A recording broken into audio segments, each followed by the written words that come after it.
anak-anak di rumah, kita berjumpa lagi dalam acara Firman-Mu Pelitaku. Mari yuk kita mempersiapkan hati kita untuk mendengarkan firman Tuhan. Kita akan berdoa dan meminta Tuhan menolong kita. Mari anak-anak, kita berdoa. Bapa di surga, kami bersyukur kepada Tuhan untuk kesempatan lagi untuk mendengarkan firman Tuhan. Tolong kami Tuhan ketika kami mendengarkan firman-Mu. Ajarlah kami bertumbuh, tariklah hati kami untuk dekat kepada firman-Mu. Di dalam nama Tuhan kami Yesus Kristus, kami berdoa. Amin. Wah, coba lihat gambar apa ya ini? Apakah ada anak-anak yang tahu gambar apa ini? Ini adalah gambar para tawanan dari kerajaan Yehuda. Loh, kenapa ya mereka ditangkap seperti ini? Bukankah mereka memiliki Allah yang hebat? Bukankah Allah berjanji bahwa kerajaan Yehuda itu akan ada selama-lamanya?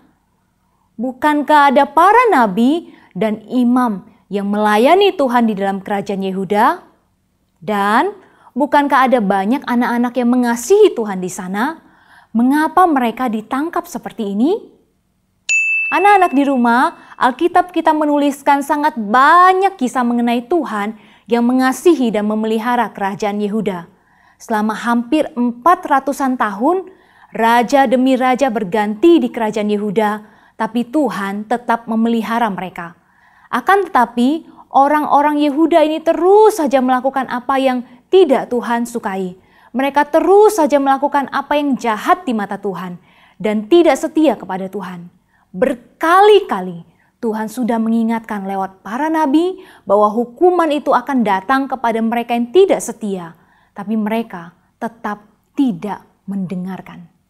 Itu sebabnya Tuhan menghukum mereka dan membiarkan mereka mengalami kekalahan yang sangat besar di tangan Raja Babel. Raja Nebukadnezar, Raja Babel itu datang dan menghancurkan Yerusalem, kota kebanggaan mereka, dan juga bait suci Allah, tempat mereka beribadah. Raja Nebukadnezar kemudian menangkap orang-orang Yehuda sebagai tawanan dan mengambil semua barang-barang berharga di dalam bait suci Tuhan, lalu membawa semuanya itu ke Babel. Kita mungkin akan berpikir, wah, kerajaan Babel hebat sekali bisa mengalahkan kerajaan Yehuda. Benarkah demikian? Tidak. Firman Tuhan mengatakan di dalam Daniel pasal yang pertama ayat yang kedua bahwa Tuhanlah yang menyerahkan baik kerajaan Yehuda, rajanya, barang-barang di rumah Tuhan dan membiarkan itu semua dibawa ke Babel. Artinya, jika bukan Tuhan yang menyerahkannya kepada Raja Babel, maka tidak pernah Raja Babel akan dapat membawa semua tawanan itu dan barang-barang di dalam bait Allah. Lihat tidak, Allah kita adalah Allah yang maha kuasa. Apa saja yang terjadi kepada umat Tuhan, itu semua dalam sepengetahuan Allah. Itu sebabnya anak-anak, Tuhan kita yang selalu menjaga kita, membuat kita boleh tetap tenang ketika kita ada di dalam keadaan yang sulit. Karena Allah kita adalah Allah yang mengatur segala sesuatu. Bagi orang-orang di Babel, Tuhan Israel kelihatannya kalah. Padahal tidak. Tuhan sendiri yang mengatur dan mau memakai Babel menjadi tempat untuk mendidik umat Tuhan. Di antara orang-orang yang dibawa sebagai tawanan itu, ada sekelompok orang anak-anak muda yang mengasihi Tuhan. Tidak semua orang yang dibuang ke Babel itu adalah orang-orang yang tidak setia kepada Tuhan.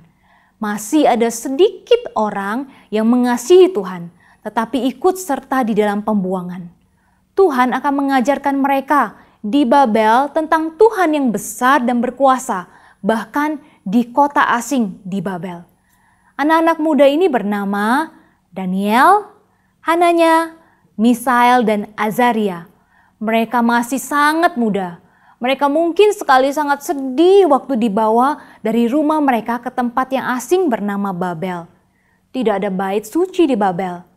Tidak ada istana raja di sana. Istana Raja Yehuda sudah tidak ada. Mereka juga mungkin bertanya-tanya apakah Tuhan akan menolong mereka di Babel, tempat asing itu. Tapi anak-anak, Jangan membayangkan Babel itu seperti kota kuno dan tidak ada apa-apa di sana. Babel hari itu adalah kota yang maju dan sangat indah. Daniel dan teman-temannya dibawa meninggalkan puing-puing kota Yerusalem ke sebuah kota asing yang indah. Daniel, Hananya, Misael, dan Azaria datang ke Babel. Ternyata mereka mendapatkan kesempatan untuk menjadi pegawai di istana kerajaan Babel. Raja Nebukadnezar memang telah memerintahkan kepala istananya untuk memilih pemuda-pemuda yang paling gagah dan pandai untuk diajari tulisan dan bahasa orang Kasdim, yaitu bahasa yang dipakai di Babel. Lalu setelah itu para pemuda ini dipersiapkan, mereka akan dijadikan orang-orang bijaksana yang membantu raja di istana Babel. Daniel, Hananya, Misael, dan Azaria terpilih dan dipersiapkan. Nama-nama mereka diganti sesuai dengan nama-nama dewa di Babel. Pakaian mereka diganti seperti orang Babel dan mereka diajarkan banyak hal mengenai Babel. Ada sebuah peraturan bahwa setiap orang-orang yang dilatih dan dipersiapkan itu akan diberi makanan yang berasal dari santapan raja. Wah, anak-anak bisa membayangkan tidak hak istimewa yang Daniel, Hananya, Misael, Azaria dapatkan dibandingkan para tawanan lainnya. Tetapi Daniel, Hananya, Misael, dan Azaria menetapkan hatinya untuk setia kepada Tuhan. Sehingga sekalipun nama mereka diganti, pakaian mereka diganti seperti orang Babel, dan mereka belajar banyak ilmu pengetahuan di Babel, mereka tetap tidak berpaling dari Tuhan. Mereka mengenal diri mereka sebagai orang Israel yang memiliki hanya satu Tuhan saja, yaitu Allah Yahweh. Anak-anak di rumah, kita perlu terus mengingat bahwa kita hanya memiliki satu Tuhan saja, yaitu Tuhan kita Yesus Kristus. Dan kita perlu terus mengingat bahwa kita adalah anak-anak Tuhan, sehingga di mana saja kita berada dan di dalam keadaan seperti apapun, kita boleh bersikap sebagai anak-anak Tuhan yang hanya taat kepada Tuhan saja. Bukan hanya di gereja, tapi di rumah, di sekolah, atau kemana saja kita pergi, kita adalah anak-anak Tuhan. Maka bersikaplah seperti anak-anak Tuhan. Tuhan yang mengasihi kita akan menolong kita. Daniel, Hananya, Misael, dan Azaria kemudian menolak untuk menerima makanan yang berasal dari santapan raja. Mengapa ya? Mungkin karena makanan itu adalah makanan yang biasa dipersembahkan kepada para dewa di Babel. Tapi ada hal yang utama, yaitu karena mereka tidak mau hidup bergantung kepada apa yang Raja Babel sediakan, tapi kepada apa yang Tuhan akan sediakan bagi mereka. Mereka tidak mau nanti jika mereka didapati sebagai pemuda yang sehat dan cerdas, lalu Raja Babel akan mengatakan, "Itu karena saya." Raja Babel akan memberikan kepada mereka makanan yang terbaik, tapi mereka menolaknya. Mereka memilih percaya kepada Allah Yahweh, bahwa Allah itu berkuasa di Babel. Dan Allah akan memelihara mereka sekalipun mereka hanya memakan makanan yang sederhana saja. Tapi ini kan perintah, bagaimana mungkin Daniel dan teman-temannya itu tidak memakan makanan santapan raja? Di dalam pertolongan Tuhan, Daniel dan teman-temannya itu dikasihi oleh pemimpin pegawai istana Babel. Sehingga Daniel mengatakan kepada pemimpin pegawai istana Babel itu bahwa ia dan teman-temannya hanya akan makan makanan sederhana saja. Makanan yang sama seperti para pegawai lainnya. Tetapi permintaan ini ditolak. Sampai akhirnya keempat pemuda itu meminta agar diizinkan mencoba selama 10 hari. Selama waktu itu mereka akan makan roti, sayuran, dan minum air saja. Mereka percaya bahwa Tuhan akan menolong mereka. Tuhan itu kemudian membuat pemimpin pegawai istana itu mengabulkan permohonan mereka. Maka 10 hari itu dicoba anak-anak. Setelah masa percobaan itu, ternyata keempat pemuda ini lebih sehat daripada semua pemuda yang makan santapan raja. Karena percaya kepada Tuhan, mereka memberanikan diri untuk meminta masa percobaan tersebut, dan Tuhan tidak mempermalukan mereka karena mereka setia kepada Tuhan. Di samping itu, Tuhan juga memberikan kepada Daniel, Hananya, Misael dan Azaria hikmat dan pengertian, kepandaian jauh melebihi pemuda-pemuda yang lain. Tuhan memelihara mereka serta secara khusus memberikan Daniel karunia untuk menafsirkan mimpi.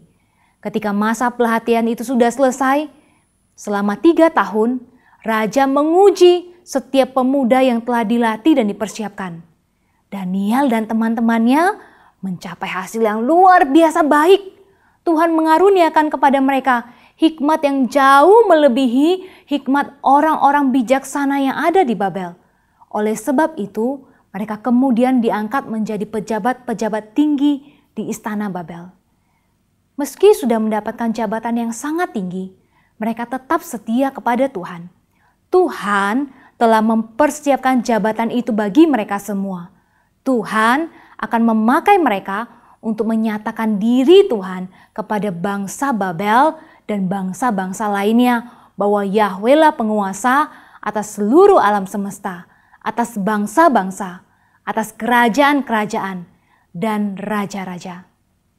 Anak-anak di rumah, mari kita juga belajar setia kepada Allah di dalam segala keadaan, baik itu keadaan yang sulit seperti sakit, sedih.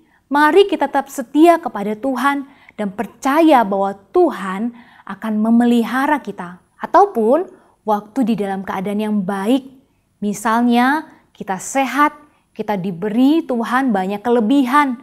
Mari kita juga tetap setia dan mengingat bahwa itu semua adalah pemberian Tuhan dan sepatutnya kita pakai untuk melayani Tuhan dan memuliakan Dia. Kiranya Tuhan boleh menolong kita semua. Mari anak-anak, kita akan menutup firman Tuhan hari ini dengan kita berdoa. Bapa di surga, kami bersyukur kepada Tuhan. Terima kasih untuk firman Tuhan yang hari ini kami boleh dengar. Tuhanlah satu-satunya Tuhan, dan ajar kami dengan berani setia kepada Tuhan, hidup sebagai anak-anak Tuhan di dalam segala keadaan. Tolonglah kami ya Tuhan. Terima kasih Tuhan, di dalam nama Tuhan kami Yesus Kristus, kami berdoa. Amin. Sampai di sini perjumpaan kita hari ini. Sampai berjumpa lagi. Dah.